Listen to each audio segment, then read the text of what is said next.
Hello neighbors, it's Brad here at eTrailer, and today we're going to be taking a look and installing the Curt Trailer Hitch Receiver on a 2022 Hyundai Kona. Now, adding a hitch to a Kona, you may not think of something like this to be a vehicle that's going to tow a trailer, but you can absolutely do that as long as it's a smaller trailer. But really, a lot of times you see a hitch on a vehicle like this and they're going to be using it for something like a cargo carrier or a bike rack.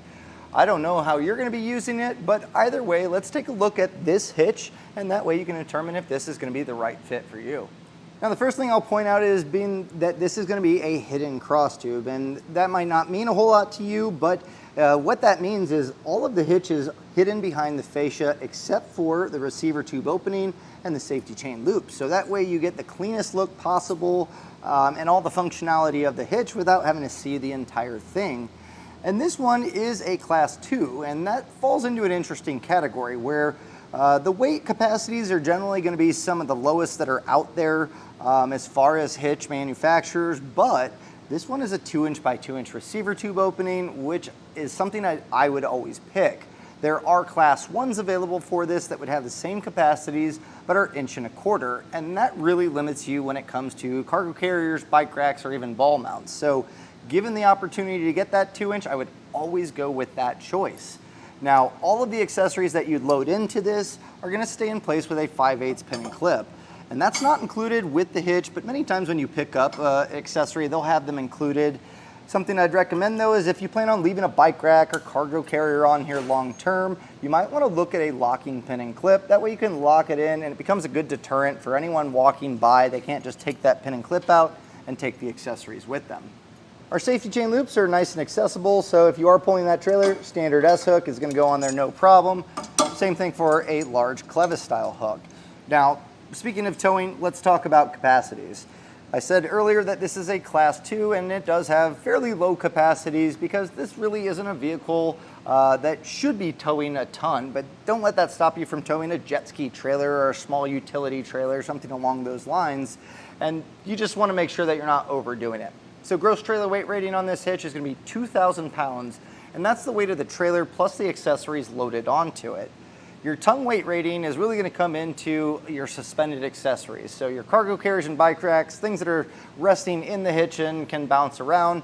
200 pounds isn't bad at all. I would maybe stray away from a 4-bike rack or something along those lines. You could do it, but you really want to make sure that you're not overloading, so just make sure you're weighing things as you go. It's still going to allow you to put a cargo carrier on here and load that up on vacation. But with all of the capacities, you want to check the vehicle's owner's manual. So just because the hitch is rated for that capacity, it does not mean that the vehicle can do that, whether it be the suspension or the drivetrain. Either way, the main thing with towing, stay safe in the process. So definitely take a look at those capacities.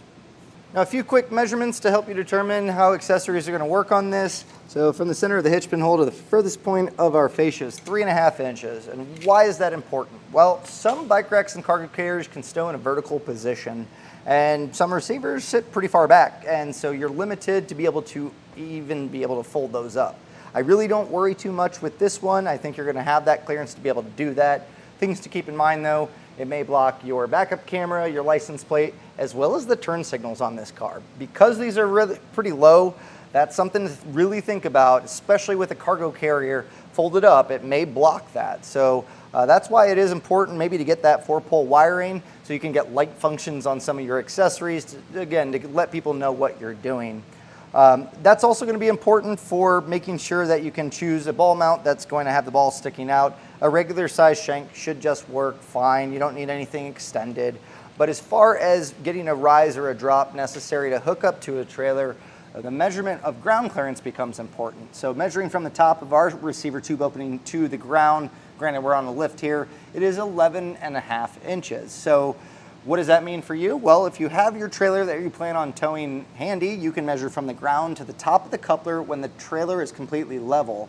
You can take that number and compare it with our measurement, and that'll give you the rise or drop necessary to get that trailer as level as possible, giving you the best towing experience.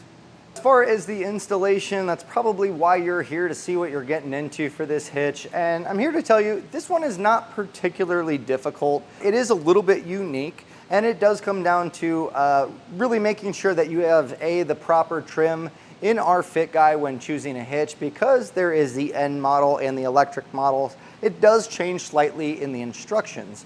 Ours is a gasoline all-wheel drive version, and to tell you the truth, it was fairly easy because there wasn't a whole lot of skid plates to take down. I can't really speak for the others, but as far as the hitch being installed, you're really just going to be feeding up some hardware through the frame. You will have to lower the muffler down to be able to slide that up, but once you get the hardware in, you'll have another person help you raise it up, put the bolts in. You'll need a torque wrench to tighten that down, but beyond that, it's fairly simple to do. So if you're planning on doing this on your own, stick with me. I'll walk you through all the steps and show you exactly how to get it installed. But I get, sometimes you don't have the place, the time, the tools, or even the want to do it yourself, but don't let that hinder you from getting a hitch. Having a hitch on any vehicle is really nice for those accessories and really just opening up as to what you can do on adventures. So if that's the case, you can use our dealer locator to find someone close to you to get that hitch installed and maybe even wiring in the same time. That way you don't have to worry about the install. You can be out on the road enjoying your adventures. So let's take a look at the installation. The Kona that we're going to be working on today is an all-wheel drive model, so if that's the case with yours and it's a similar trim, you may start seeing those similarities and you can follow along. But if not, just refer to the instruction manual in conjunction with this video and you'll have your hitch installed in no time. So ours doesn't have a large underbody panel, but the first thing I am going to want to remove, there is this a cover here, and normally those are going to be in place to cover up a hitch. Ours today is probably going to stick down below here, but to give us a little bit more space to be able to see what we're doing and also eventually raise the hitch up, we're going to want to pop this out. There's two plastic push pins, and there's a small wedge on a few of the sides. If you can pry that center section out, the rest of it should come off. If they do separate, just make sure you have both pieces. You don't need a trim panel tool. These are really, really handy, but a flathead screwdriver can also accomplish this. And something I'll recommend is we're gonna be pulling off a little bit of hardware that's gonna get reinstalled later, but you wanna make sure that you have a nice organized spot to keep it. It'll make reinstallation a lot easier. So with those two taken out, I'm gonna just kind of pry this out, give it a wiggle here. And there are some clips that are snapping this in. Don't pry too heavily on it. You don't wanna cause a crease. So I'm gonna just reach up here and see if I can't get this to separate. On our passenger side, we have this small panel. We're gonna wanna take this down. That's gonna give us access to the outside of the frame rail where we're gonna eventually bolt up the hitch. And to get this taken off, it looks like we have two plastic push pins. So we'll get these pried out. And then there's also a 10mm nut that's a little bit further up here. So let's get these taken out first. And it doesn't look like it's attached to this one. So as you pull this back, you're gonna see that 10mm nut. We'll get that taken down and then we'll set this aside. The next thing we need to do is lower down the muffler, and that's gonna give us, again, space to get our hitch raised up and bolted up. And there's gonna be 3 isolators that we're gonna attack. And we wanna make sure we're supporting the exhaust as we lower it down, because as we pull those down, there isn't another support until it gets up to the engine, and we don't want to bend or crush or damage our exhaust in the process. So I'd recommend, if you're doing this on the ground, you can put a block of wood or a box, so that way it's not just free hanging. Being on the lift, I am going to use just a cam buckle strap to create a nice cradle, and that's going to kind of accomplish the same thing. Now, the isolators are pretty easy to pop off. There's the hanger that's here, and the bracket welded onto the muffler. If you take a long flathead or a pry bar and you just use that for leverage, you should be able to get this to work off pretty easily. Now, they're pretty resilient. They're gonna hold up to you prying at it, so feel free to put a little bit of effort into it. If it is really struggling, what you can do is spray some silicone or soapy water on there, and that'll help lubricate that to get it to pop off. It also makes it a lot easier to put them back on later. So we'll get that one taken off. We'll go to the other side and get the one that's identical to it. And it's already starting to drop down, so if you're underneath your muffler, just make sure it's not gonna hit your head. And then we come up to this one by the rear differential, and we'll get this pried off, and that should really drop this down. And feel free to move the muffler back and forth to get that leverage. This one, you can see it's pretty loose here, so fighting against it and prying might be a little bit difficult. But we'll get this off here, and now I'm gonna put some silicone on here just to make that a little bit easier for me.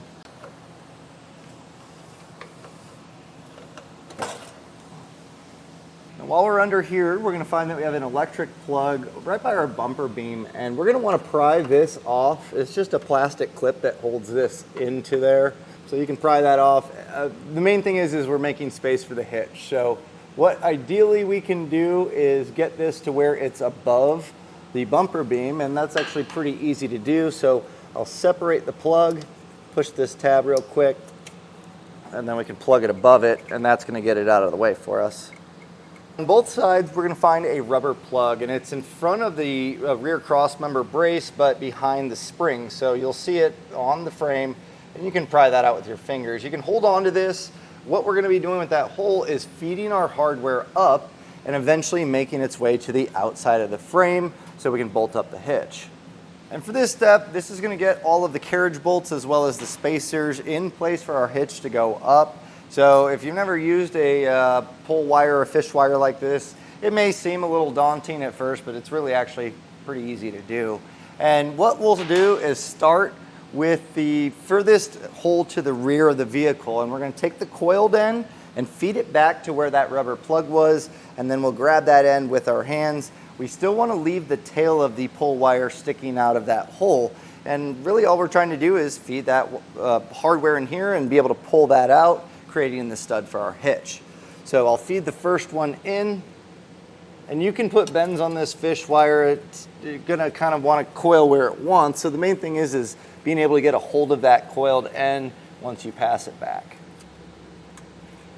And so you can see I have that pass through. I'm gonna put a bend on my tail end just to keep that from feeding in. And on the coiled end, we're gonna take our spacer block, feed that over the coil. You can feed that into the frame if you'd like, and then take your carriage bolt and then thread that on.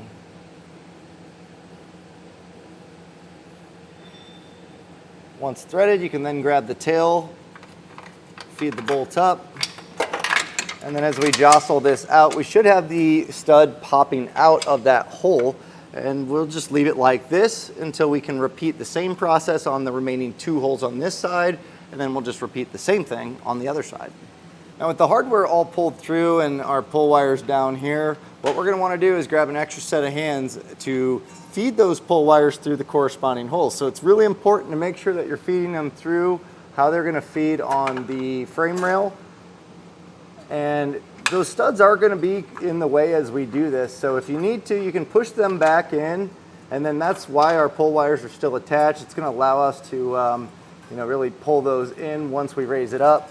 So extra set of hands will definitely help here, but we're going to slide it up, pulling the pull wires until we get these lined up with those holes, and then if we can pull those studs through, that should hold it up. And it is a tight fit here, so that's why having that extra set of hands is definitely going to help. So you'll see as I raise this up, I'm going to just kind of jostle this until I can get that bolt to pass through all the way. And then if you get one of those on each side, that'll at least hold the hitch up. And eventually, we're going to need to take the pull wires off and start a nut. So if you can do that, that's going to really help you get the rest of this up, make it a little less cumbersome. So you may have to move the hitch around a little bit for it to line up. Just take your time here. So you can see with this one pulled through, what you can do is use the hitch to rest on there. And that way it's not going to pop back in the frame rail. And then I'll grab our flange nut and just get a few threads started. Now I got all of my serrated flange nuts started on the studs, and something you might have noticed is it doesn't really stick out that far with the carriage bolt.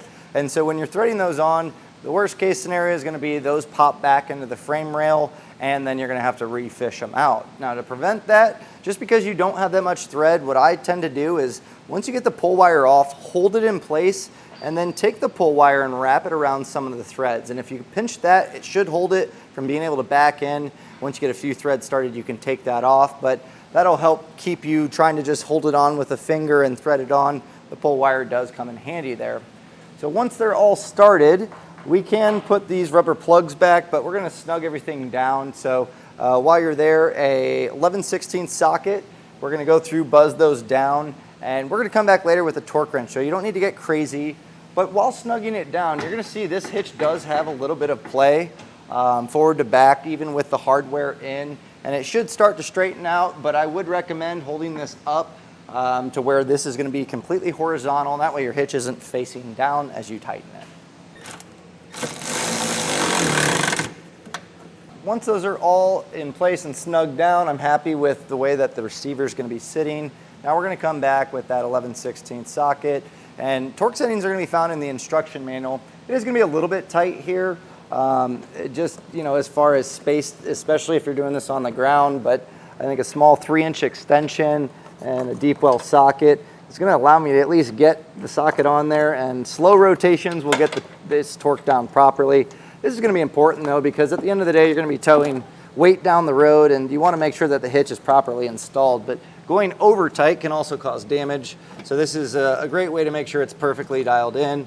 Now if you don't have a torque wrench, that's totally fine, but you should still do this step. So you can pick one up here at eTrailer, or you can go to an auto parts store and rent one for free, or borrow one from a neighbor. But either way, we're going to go through and get all 6 bolts torqued down. It's all the same hardware, so it's one torque setting. And so yeah, we'll go through and get them torqued.